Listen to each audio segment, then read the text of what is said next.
adab ziarah. Perlu kita ketahui bahwa saling berziarah, saling berjumpa, ini adalah hal yang sangat utama, hal yang sangat utama. Dan dalam Al-Quran, Allah Subhanahu wa Ta'ala telah menyebutkan kepada kita beberapa contoh ziarah menziarahi karena Allah, seperti ziarahnya malaikat kepada Nabi Ibrahim alaihissalam. Nabi Ibrahim alaihissalam tercatat dalam sejarah dunia adalah orang yang pertama kali menjamu tamu dan mengajarkan kepada kita tata cara, adab-adab menjamu tamu. Kenapa beliau bisa menjamu tamu? Karena adanya ziarah yang dilakukan oleh malaikat.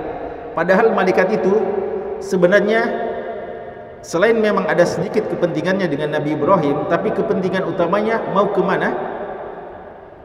Ke Nabi Lut sebenarnya, tapi mampir singgah ke Nabi Ibrahim alaihissalam. Ini ziarah, dan tidak tanggung-tanggung. Yang ziarah langsung adalah malaikat. Jadi pertemuan antara malaikat dengan Nabi Ibrahim alaihissalam.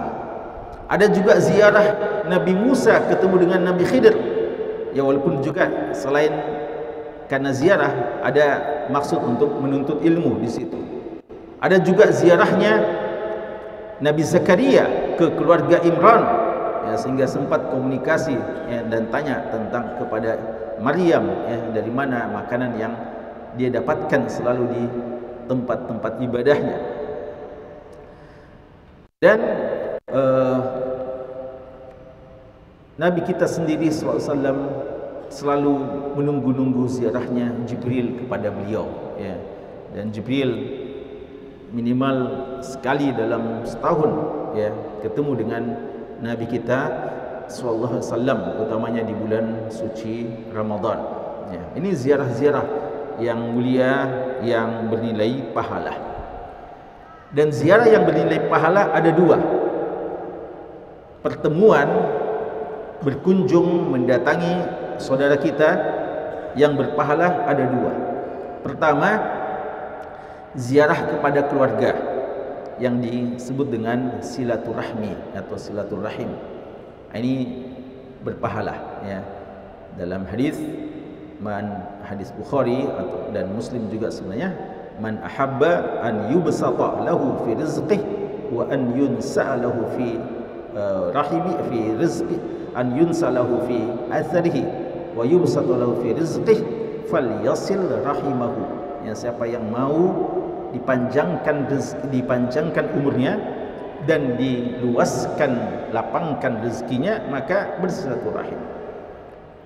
Ini silaturahim atau berkunjung, berziarah yang jelas pahalanya dan banyak sekali, bukan waktunya untuk kita bahas. Yang kedua, dan ini yang kita maksudkan dalam pembahasan kita, saling berziarah karena Allah Subhanahu wa Ta'ala.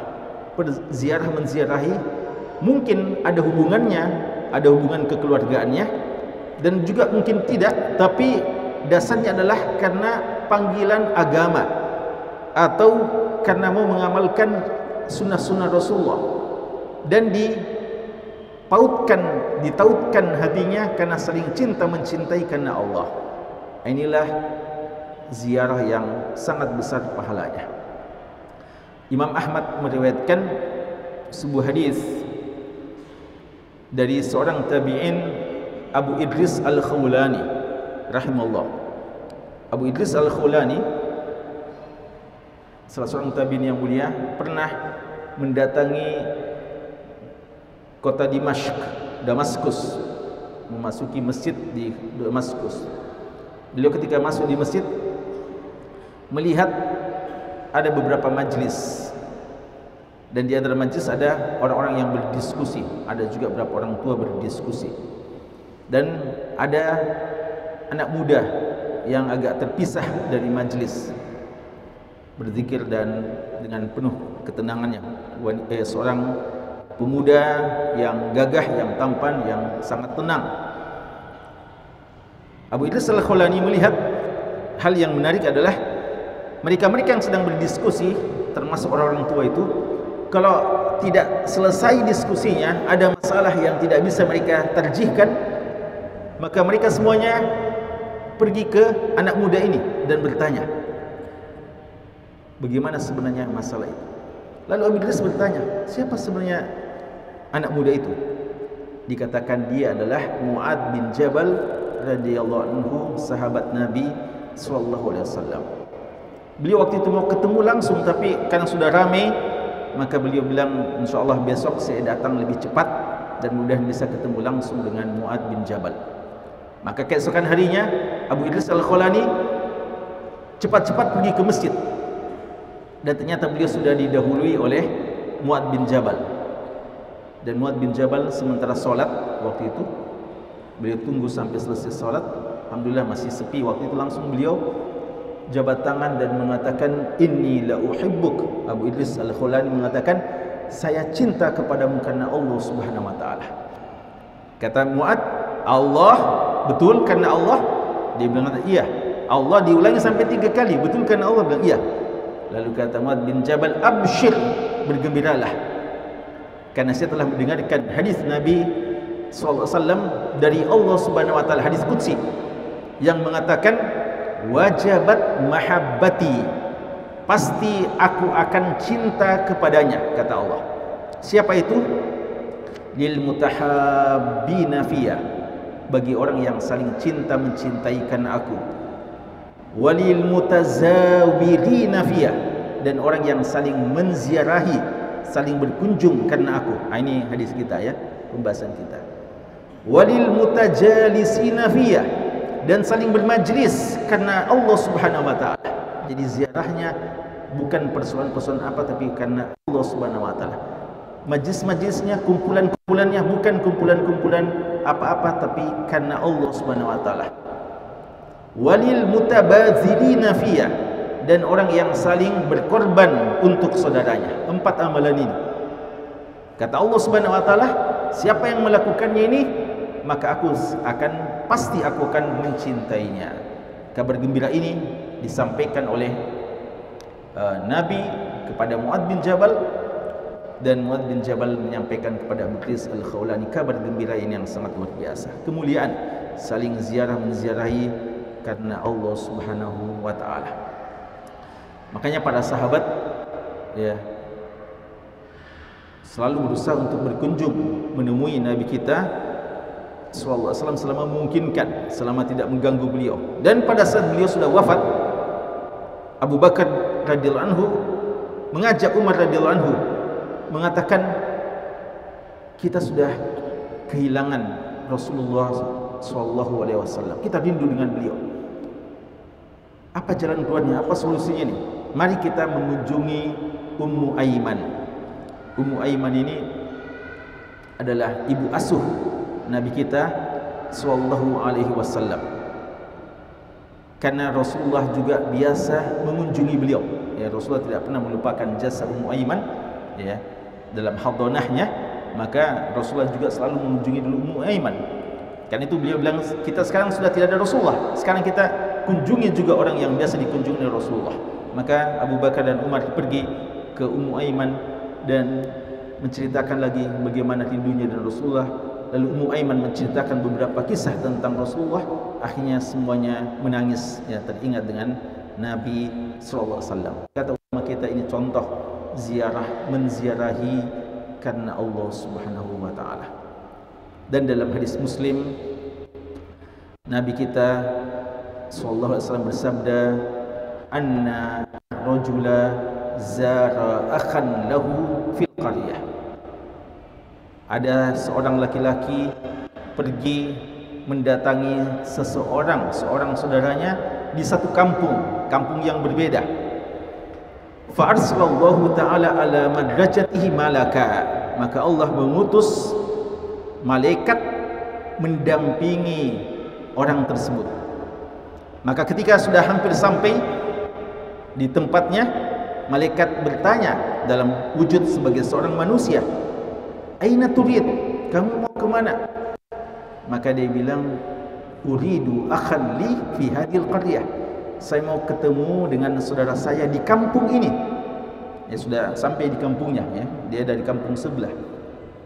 Dikatakan halaka alaihi min ni'matin tarbuha, ada suatu nikmat-nikmat, kesenangan-kesenangan, tujuan-tujuan duniawi yang kamu mau ambil dari saudaramu, ya mungkin mau tagih utang, ya atau mungkin ada ajakan makan-makan umpamanya atau apa, ada hal-hal yang sifatnya duniawi, atau ada niat apa, rencana-rencana bisnis dan seterusnya. Dia bilang la illa annani uhibbuhu fillah, ya saya datang memang cuma karena saya cinta dia karena Allah Subhanahu wa taala. Maka malaikat mengatakan fa inni rasulullahi ilaikum bi anna Allah qad ahabbaka kama ahbabtahu fihi. Saya sebenarnya malaikat yang Allah tulis, yang Allah utus untukmu untuk mengabarkan bahwa Allah telah mencintaimu sebagaimana engkau mencintai saudaramu karena Allah Subhanahu wa taala. Hadis yang sangat mulia, ya, tentang keutamaan cinta mencintai karena Allah, lalu dilanjutkan dengan saling berkunjung berziarah karena Allah Subhanahu wa taala, maka Allah Subhanahu wa taala akan juga mencintai kita. Jemaah sekalian, maka apa adab-adabnya yang harus kita perhatikan? Adab yang pertama adalah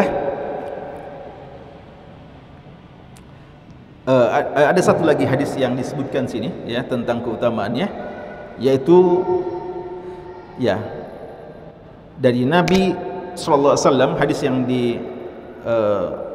disebutkan oleh Imam Bukhari dalam Adabul Mufrad dan disahihkan oleh Syekh Albani,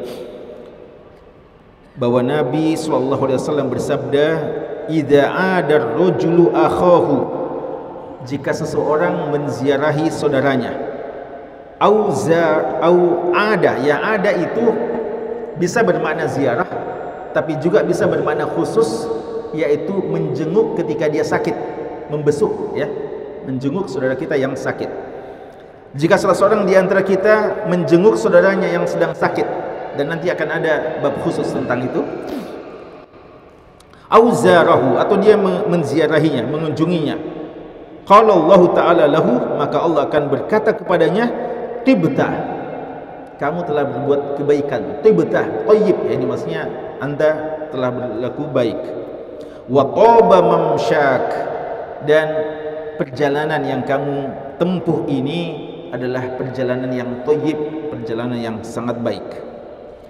Wa tabawwa'ta manzilan fil jannah, ya, dan engkau insyaallah akan mendapatkan tempat rumah, ya, di surga kelak, ya. Ini juga hadis yang sangat mulia tentang keutamaan berziarah, berkunjung kepada saudara kita, dan juga secara khusus pada saat dia sakit, ya. Dan nanti akan ada bab khusus tentang itu, dan ada juga pahala yang lainnya yang khusus ketika kita mengunjungi saudara kita yang sedang sakit.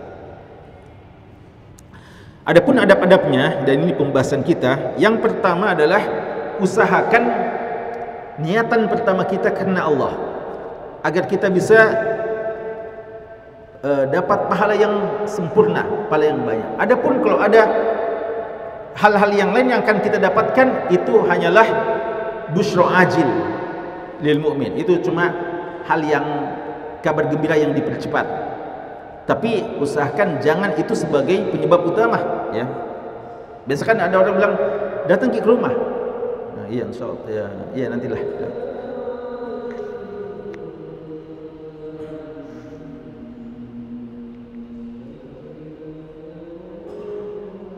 Lalu, ya,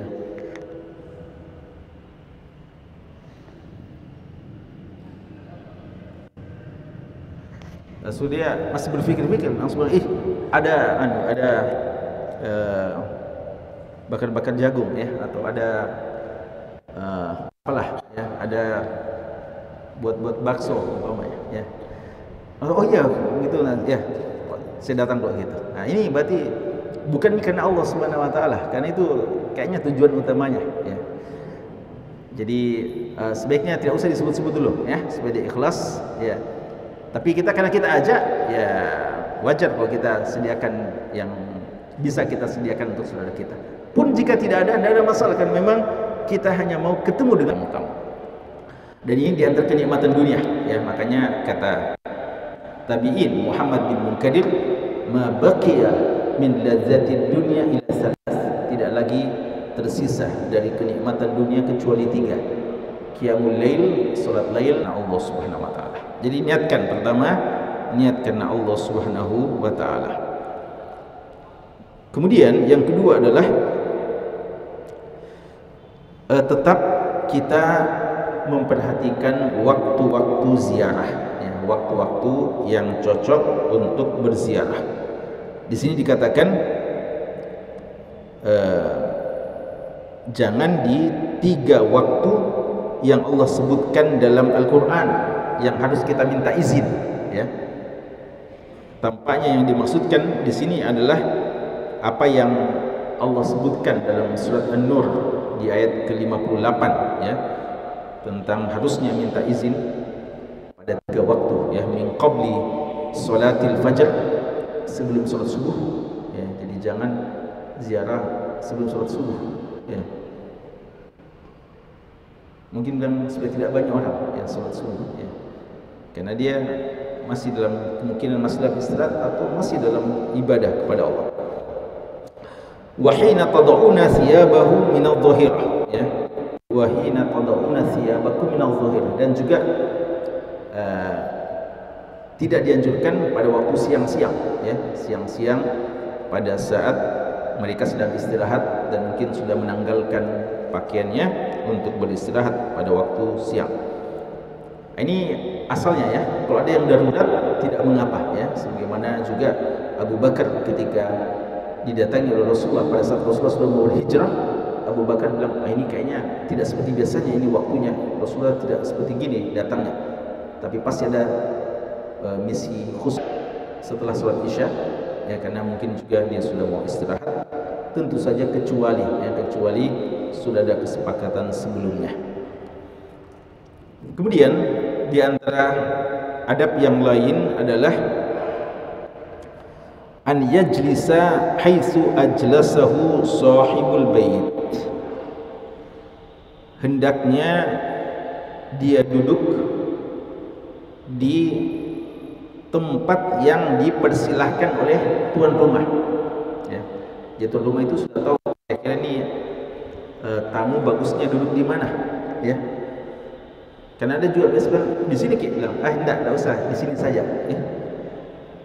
Padahal tuan rumah sebenarnya di sini, dia bilang, enggak usah, biar saya di sini saja, ya. Padahal mungkin tuan rumah bilang di sini karena memang bilang di sini lebih cocoknya, ya. Jadi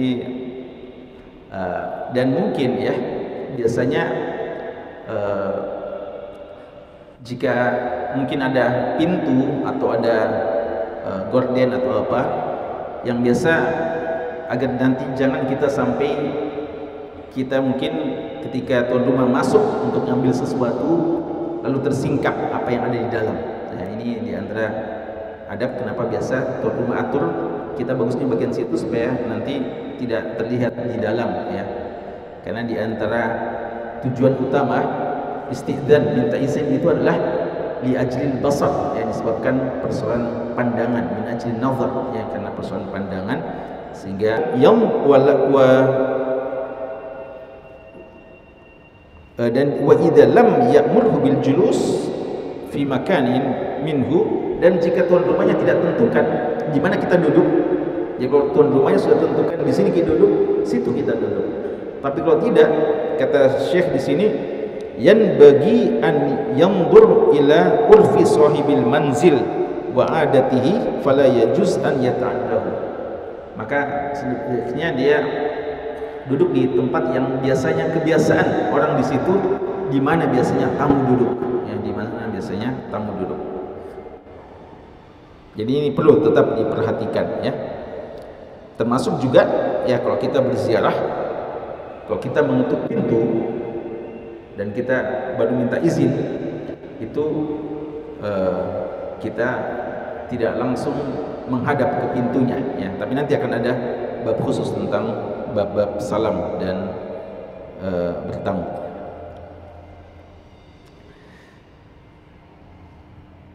Kemudian Di antara adab yang disebutkan adalah la ya'ummu zairu sahibal bait. Orang yang berziarah, tamu maksudnya, ketika mau melaksanakan sholat, ya mungkin ada sholat sunnah, ya sholat sunnah di rumah tersebut, maka jangan dia jadi imam, jangan dia mengimami tuan rumah. Tuan rumah yang berhak untuk menjadi imam, kecuali jika tuan rumah yang mempersilahkan, ya, sebagaimana ketika Nabi kita SAW mengunjungi rumah Anas bin Malik, dipanggil oleh Ummu Sulaim dan Anas bin Malik mengunjungi rumah beliau. Lalu waktu itu setelah dijamu, lalu dipersilakan untuk sholat dua, lalu mereka berjamaah, ya, lalu diminta Rasulullah waktu itu untuk memimpin. Atau seperti Itbal bin Malik, seorang sahabat yang sudah agak tua dan sudah pandangannya sudah kabur, sehingga beliau bilang, saya ini sebenarnya imam, tapi karena sesuatu sehingga saya kadang sulit untuk ke masjid lagi.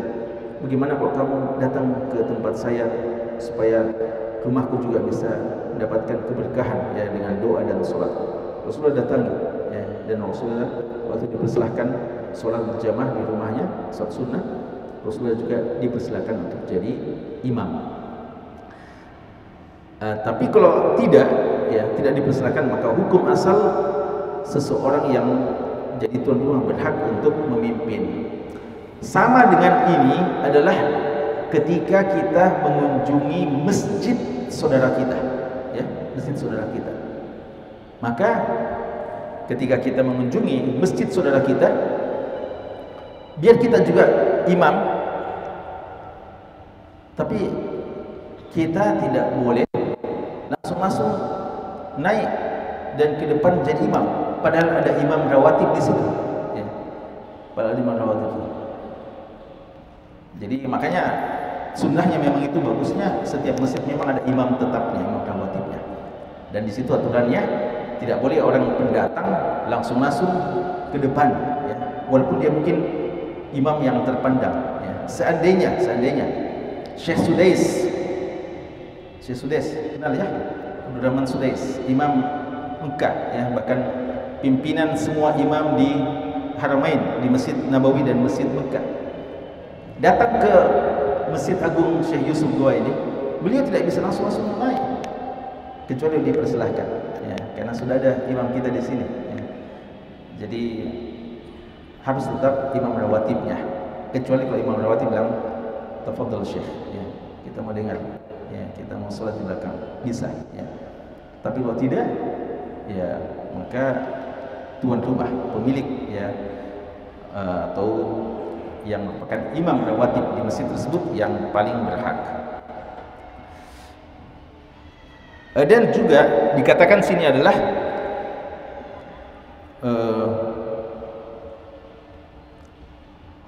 wala yajlis ala firashihi illa biiznihi, dan tidak boleh seseorang duduk di firashnya, tempat istirahatnya, permadaninya atau karpetnya atau di kamarnya, kecuali atas izin dari tuan rumah. Jadi tidak boleh, ya, kita sok-sok akrab, ya, langsung sembarang kita duduk masuk sama, padahal apalagi kalau ada keluarganya di situ, ya.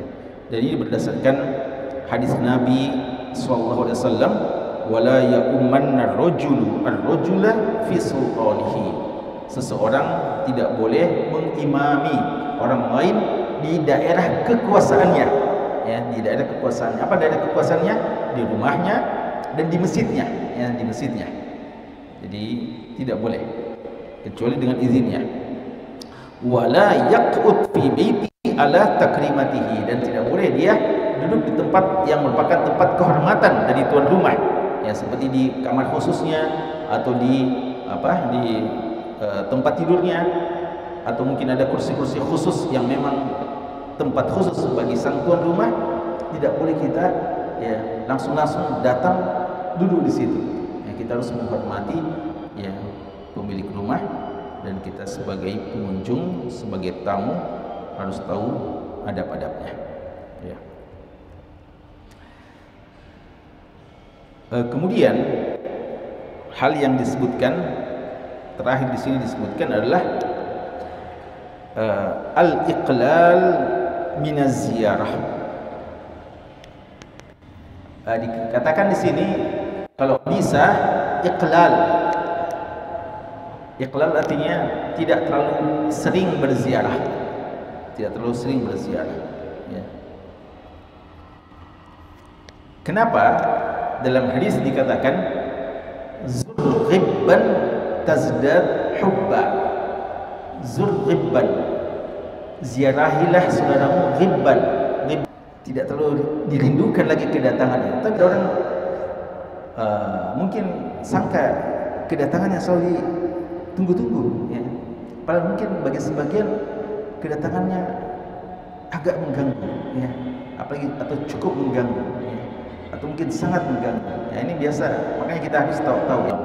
Karena orang yang sakit butuh istirahat, juga yang menemani juga mungkin ada hal-hal yang sifatnya privasi yang tidak mau juga dia tampakkan kalau kita ada, kecuali ya mereka katakan kecuali jika memang keberadaan kita dibutuhkan oleh orang yang dikunjungi, ya, orang yang dikunjungi, ya, karena mungkin kita punya keterampilan khusus yang memang selama ini dibutuhkan oleh orang yang sakit atau keluarganya tidak bisa lakukan itu, cuma kita yang bisa, maka yang seperti ini diharapkan. Adapun kita yang sekedar mengunjungi, alhamdulillah kedatangan kita sudah menggembirakan dan kita doakan, dan kita bawa sesuatu umpama yang bisa paling tidak meringankan bebannya.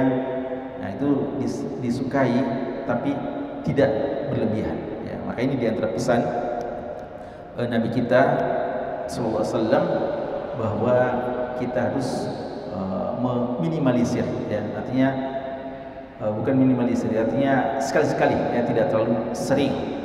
Ibnu Jauzi rahimahullah ta'ala menyebutkan bahwa bagaimana para ulama kita yang sangat menghargai waktunya, dan sebagian mereka itu ulama salaf utamanya bakhil terhadap waktunya melebihi kebakhilan terhadap hartanya. Kalau harta mereka suka berinfak, waktu mereka kadang kikir dalam artian waktu mereka sudah ditata dengan baik-baik, yang sudah diatur, sehingga kadang kita tidak semudah itu bisa langsung mengganggu waktunya. Kadang mereka bilang afwan, sudah ada kegiatan sudah, maka kita harus tahu. Lalu beliau ceritakan bahwa ada sebagian orang yang kadang tidak tahu menghargai waktu, sehingga kadang dia mendatangi kita di waktu-waktu yang kita sangat butuh untuk menulis atau butuh untuk melakukan pekerjaan-pekerjaan, tugas-tugas utama kita, sehingga kadang menghadapi orang-orang seperti itu, disinilah kami memanfaatkan waktu dengan kerjaan-kerjaan yang tidak terlalu membutuhkan pemikiran, ya. Apa itu? Seperti qatul kawagid, ya. Dulu orang-orang dulu kalau mau menulis butuh potong-potong kertas, ya. Jadi ada kertas-kertas kecil, biasa kalau kita jadikan, ya, catatan-catatan kita, ya. Itu dulu mereka kerjanya itu memotong-potong kertas supaya nanti kalau majelis ilmunya digunakan untuk menulis. Ini memakan waktu juga, tapi kan tidak membutuhkan konsentrasi, ya. Sehingga kalau datang orang-orang yang kerjanya agak mengganggu, dilayani juga, tapi sambil potong-potong. Oh iya, punya, ya. Artinya biar dia bicara sambil kita juga potong-potong. Artinya tidak enak juga disuruh pulang, ya. Tapi maaf saja, ya, kita sambil, ya.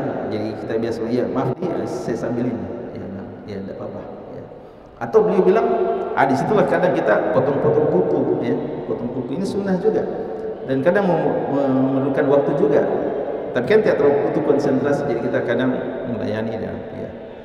Nah, ini sebenarnya kalau kita lihat seperti itu, ini kadang isyarat, ini mungkin kayaknya saya kurang pas ini saya datang ini, ya, waktunya. Wallabibu takfihil isyarah, ya. Dan orang yang berakal itu, orang yang cerdas itu cukup dengan isyarat, ya. Artinya ini perlu juga difahami, ya, pada saat seperti ini. Intinya berziarah, berkunjung, bertemukan Allah adalah satu pahala yang sangat besar, tapi punya kadar-kadarnya, ya, ada waktu-waktunya. Maka ya, agar memang dia lebih efektif, lebih bernilai pahala dan selalu dirindukan, maka sebaiknya diatur waktunya, ya, diatur waktunya dan tidak dirutinkan, ya. Wallahu ta'ala alam. Sekira ini, ya, untuk adab ziarah ini sedikit poin-poinnya, dan setelah ini nanti ada adab salam. Ini yang agak panjang pembahasannya, ya. Ya, masih ada 2 menit. Ada pertanyaan, ya, terkait dengan masalah ini? Ya. Tadi ada sedikit dibahas tentang salat jamaah yang bisa dilakukan dulu. Salat jamaah apa itu? Iya, salat sunnah berjamaah. Iya, salat sunnah. Iya, jadi sebenarnya salat yang dilakukan berjamaah itu cuma salat wajib saja, ya, cuma salat wajib. Tapi ada beberapa salat sunat yang boleh dikerjakan secara berjamaah. Di antaranya adalah salat tarawih. Ini afdolnya berjamaah. Dan salat qiyamul lail afdolnya tidak berjamaah, artinya di luar bulan Ramadan. Tapi boleh berjamaah ketika mumpung, ya, kebetulan kita kumpul di tempat tertentu, ya, kita sama-sama nginap, ya, kita mau sholat lail, daripada saling mengganggu bacaan, lalu ada di antara kita yang bagus bacanya, ya, kita minta dia jadi imam. Makanya Rasulullah pernah salat berjamaah juga dengan Hudzaifah, Abdullah bin Mas'ud, itu di luar salat lail. Juga bisa salat duha. Salat duha selama tidak rutin, sebaiknya tidak rutin, ya. Jadi bisa salat duha berjamaah jika tidak dirutinkan. Telah dicontohkan oleh Rasulullah dengan Anas bin Malik, dengan Itban bin Malik, dan beberapa sahabat yang lain. Wallahu ta'ala alam.